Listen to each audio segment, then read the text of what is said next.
Bonsoir à tous, j'espère que vous vous portez bien. Alors le sujet de la vidéo d'aujourd'hui, à mon avis, est quand même assez attendu parce que forcément, quand vous avez un mec devant vous qui vous parle et qui vous donne des conseils en immobilier, qui vous parle d'immobilier pendant des heures, vous vous dites à un moment donné, il est bien gentil, mais il fait quoi, lui? En tout cas, c'est la question que moi je me poserais si j'étais dans cette situation. Donc le sujet de la vidéo du jour, ça sera quels sont mes investissements? Eh ben oui, il faut aussi jouer le jeu de la transparence. Alors on va jouer. Alors moi, bon, j'ai un profil un peu atypique. Et généralement, le mot atypique, il n'est pas tellement plébiscité de tout le monde. Hein, ça, faut le dire. Alors, bon, on va faire rapidement le parcours. Donc moi, comme vous le savez, je suis avocat. Qui dit avocat dit études longues. Et qui dit études longues dit on rentre sur le marché du travail assez tard. Et en plus, on est indépendant. Donc c'est magnifique. Là, on enchaîne tout ce que les banques adorent. Alors, qu'est-ce que j'ai fait de ma vie?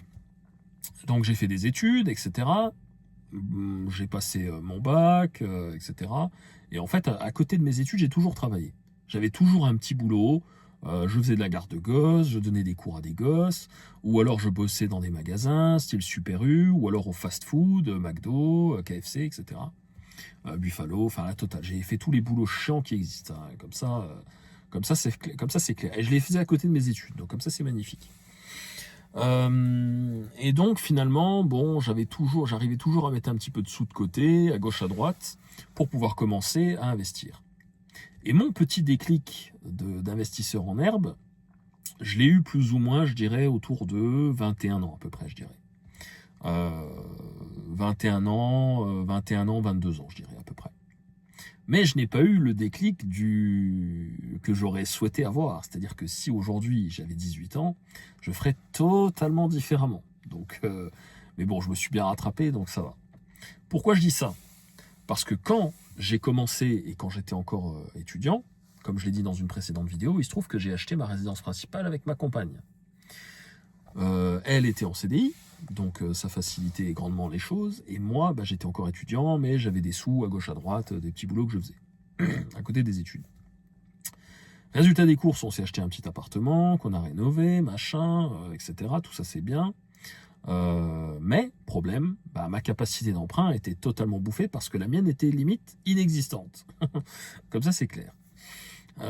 Quelques années plus tard, voilà, il y a 2 ans en arrière, il se trouve que 2 ans, à peu près 2 ans, ouais, on décide d'acheter une maison. Donc on vend notre appartement et on achète une maison. Là encore, sur le papier, c'est cool. On se dit, bon, j'avais 25 ans. 25 ans, une maison. En plus, pas dégueu. On se dit, bon, elle est belle. Elle est belle.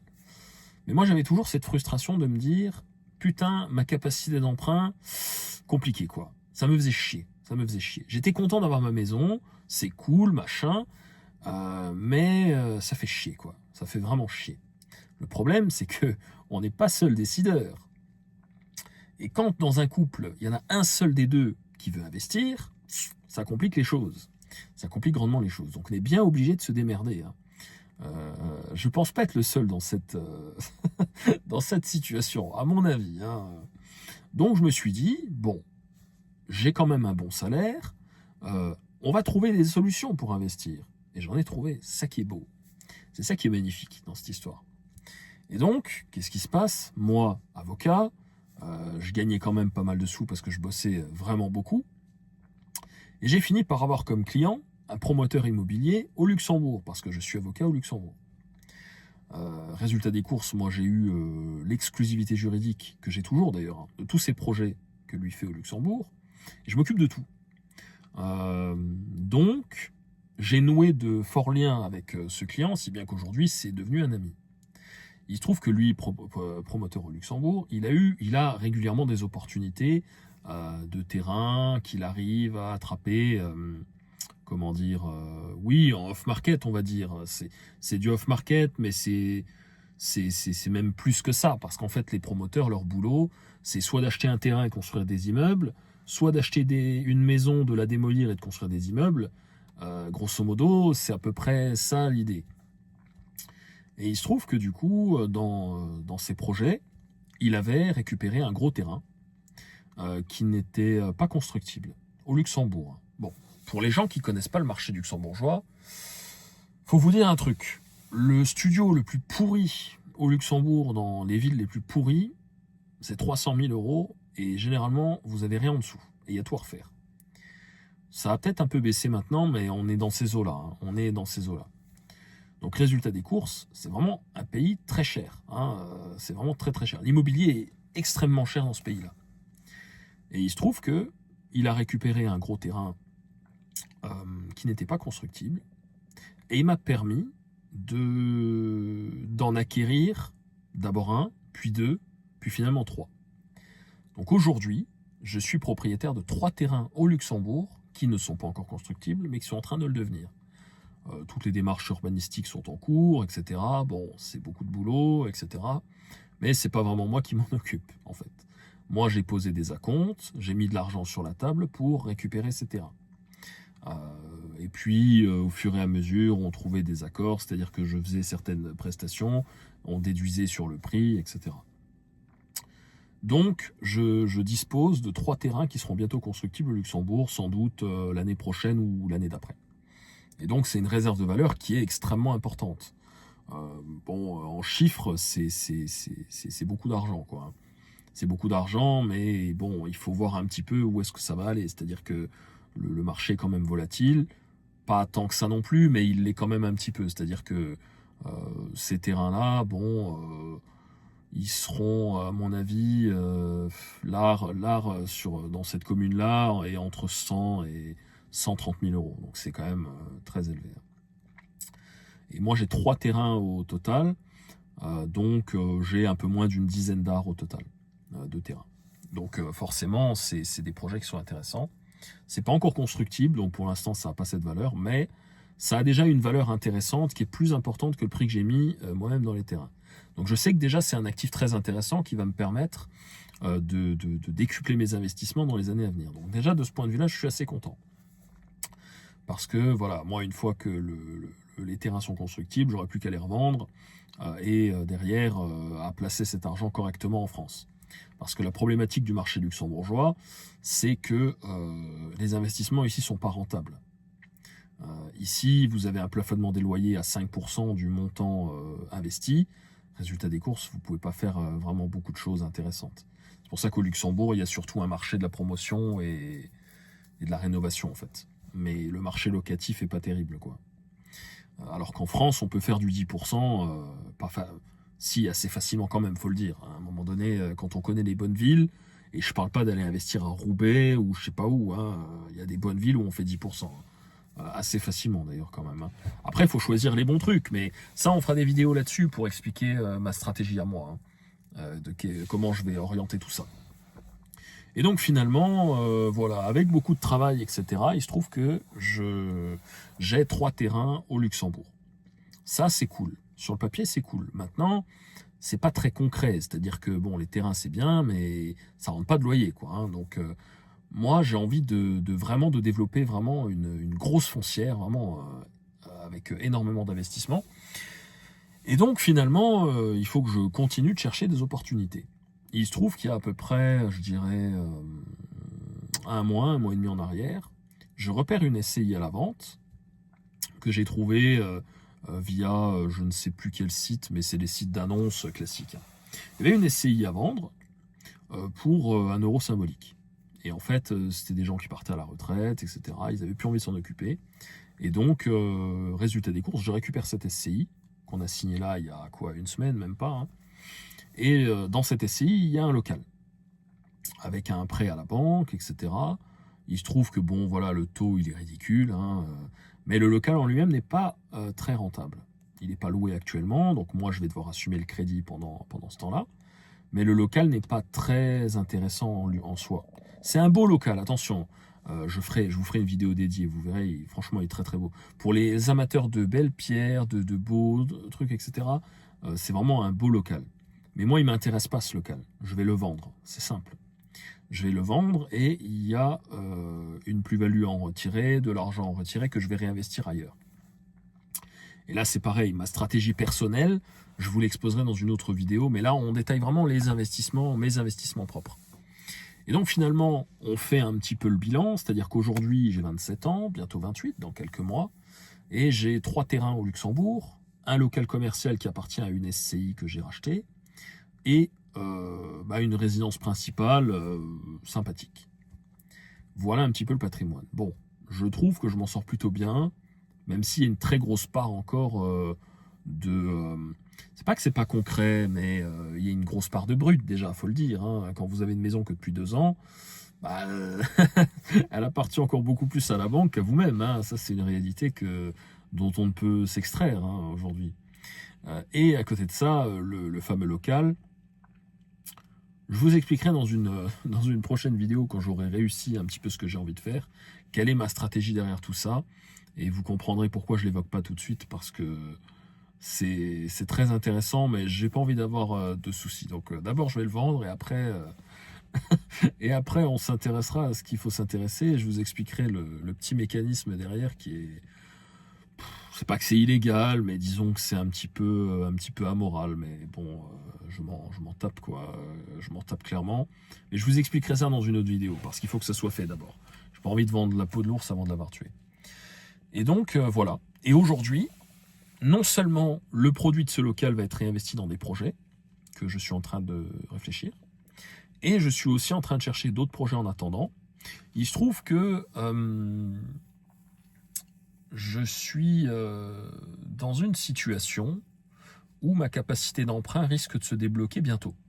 Parce que oui, ce que j'ai pas évoqué également, c'est que j'ai aussi malheureusement un prêt étudiant sur le dos qu'il va falloir que je solde. Il me reste, je crois, 13 000 balles à payer. Sauf que 13 000 balles, ça me coûte 450 balles par mois. Hein, donc, disons que la capacité d'emprunt est quand même bien amochée par ce prêt étudiant aussi, en plus du prêt immobilier. Hein. Et donc, par les dossiers que je traite au quotidien, etc., j'attends des rentrées d'argent intéressantes. Et ma stratégie, ça va être... Je suis encore en hésitation, mais je pense que je vais solder ce prêt étudiant. Parce que même si le taux d'intérêt est très faible, ça me permettra de me récupérer une belle capacité d'emprunt. Parce qu'aujourd'hui, avec une capacité d'emprunt de 450 balles par mois, vous empruntez au moins 60-70 000 euros, hein, même un peu plus, je pense. Hein. Et donc, voilà le projet, voilà la suite des projets. Et autre chose que j'ai en tête, et que je ferai sans doute bientôt, mais ça sera peut-être plutôt l'année prochaine, milieu d'année prochaine, c'est d'investir dans une vente à terme. Alors, je ne sais pas si les gens qui regarderont cette vidéo savent ce qu'est une vente à terme. Pour vous expliquer globalement, on fera une vidéo dédiée parce que ça, c'est un peu complexe, mais c'est quelque chose que je regarde beaucoup parce que ça peut être intéressant. La vente à terme, en fait, c'est plutôt une vente à terme libre, attention. Hein. C'est pas un viager, il ne faut pas vous gourer. Hein. La vente à terme, c'est qu'en fait, vous avez un bien qui vous intéresse. Par exemple, un appartement à, 100 000 balles, imaginons. Le vendeur, il le met en vente à terme. Ça veut dire que vous allez payer, imaginons, vous allez payer un bouquet, comme dans les viagers. Donc vous allez payer genre 20 000 balles, par exemple, tout de suite. Vous payez les frais de notaire. Et ensuite, le solde restant dû, les 80 000 boules, là, vous allez les étaler sur une durée à convenir avec le vendeur. Donc le vendeur, il dit par exemple, j'accepte sur 15 ans, ou sur 10 ans, ou sur 20 ans. Et en fait, il n'y a pas de banque qui intervient. La banque, c'est le vendeur. Et donc ça permet une chose magnifique, c'est de faire sauter ce foutu taux d'intérêt, de 1. Et de 2, il n'y a pas de délire de capacité d'emprunt, 35%, je sais pas quoi. Non. Il faut montrer, bien sûr, pas de blanche au vendeur pour le rassurer que vous avez une situation, etc. Mais une fois cet obstacle passé, la banque ne va pas venir vous emmerder. C'est ça qui est magnifique avec les ventes à terme. Et donc, étant donné que normalement, d'ici milieu d'année prochaine, je vais récupérer un petit peu de cash, ça va me permettre de pouvoir le placer sur une vente à terme. Et ça me tient à cœur. J'ai envie d'investir dans une vente à terme parce que il y a souvent des projets un peu intéressants. J'ai regardé un petit peu, mais j'avais jamais les liquidités pour y aller en fait. Donc je me disais bon, on va attendre un petit peu. Mais là, je me suis décidé, ça va être fait.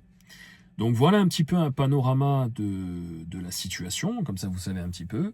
Alors j'ai pas 5 immeubles avec 30 appartes, j'ai pas de yacht, j'ai pas de Ferrari, de trucs comme ça. Pas encore, hein, attention. Hein. Méfiez-vous, hein, vous assistez peut-être aux prémices de quelque chose de sympa. Mais mais bon, il n'y a pas besoin de tout ça tout de suite en tout cas. Hein. Et je pense que j'ai un parcours plutôt sympa pour un jeune de mon âge. Voilà. Donc c'est plutôt sympa. Après, de toute façon, c'est assez compliqué. Ça n'a pas trop d'intérêt de se comparer aux autres ni rien, parce que chacun a un parcours différent, chacun a un parcours différent, professionnel, personnel, avec les freins, avec les leviers, les accélérateurs différents. Hein.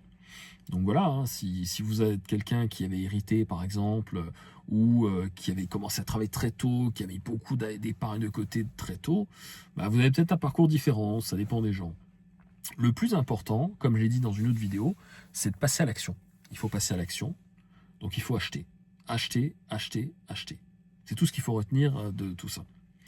Mais je voulais faire cette vidéo quand même, non pas pour exposer tout ce que j'ai, etc. Parce que bon, ça casse pas non plus trois pattes à un canard, il faut être honnête. Hein. Mais c'est important parce que je veux montrer aussi une certaine crédibilité. Tout simplement parce que je peux pas vous faire des vidéos en vous expliquant que voilà, il faut faire ci, il faut faire ça, si en face, j'ai pas commencé à investir. C'est comme les agents immobiliers. Bon, eux, ils vont prendre tarif dans une autre vidéo parce qu'il y a beaucoup de choses à dire. Mais pour moi, un agent immobilier qui n'investit pas dans l'immobilier et qui va vous dire « Ah, ça c'est un bon investissement », c'est compliqué. Hein. Je ne vais pas en dire plus tout de suite, mais je trouve ça très compliqué, très discutable comme méthode. Enfin voilà, très compliqué, quoi. Je préfère quelqu'un qui fait plutôt que quelqu'un qui va juste parler pour rien dire. Et malheureusement, il y a beaucoup de youtubeurs qui sont comme ça, hein, qui surévaluent ce qu'ils ont, ou alors ils ont hérité, ou alors c'est des biens qui appartiennent à leur famille, etc. Et eux se sont greffés là à la fin, et ils vous font croire qu'ils ont tellement de choses. Ça me dérange, parce que ça leur octroie une fausse légitimité, à mon avis, et je trouve pas ça tellement correct, surtout quand c'est pas évoqué de façon transparente, quoi. Donc voilà, moi j'ai décidé de jouer la carte de la transparence, parce que c'est la marque de fabrique qu'il y aura sur cette chaîne, et je n'en démordrai pas, et je ferai ça jusqu'au bout de la chaîne, voilà. En tout cas, je vous remercie à tous de m'avoir écouté. Je vous invite à laisser un commentaire, un like, un partage, et puis à échanger sur vos propres tableaux de chasse. Qu'est-ce que vous avez fait? Quels sont vos futurs projets? Expliquez-nous tout ça et échangeons tous ensemble dans les commentaires. Voilà. Je vous souhaite une excellente soirée. À très vite tout le monde. Ciao, ciao.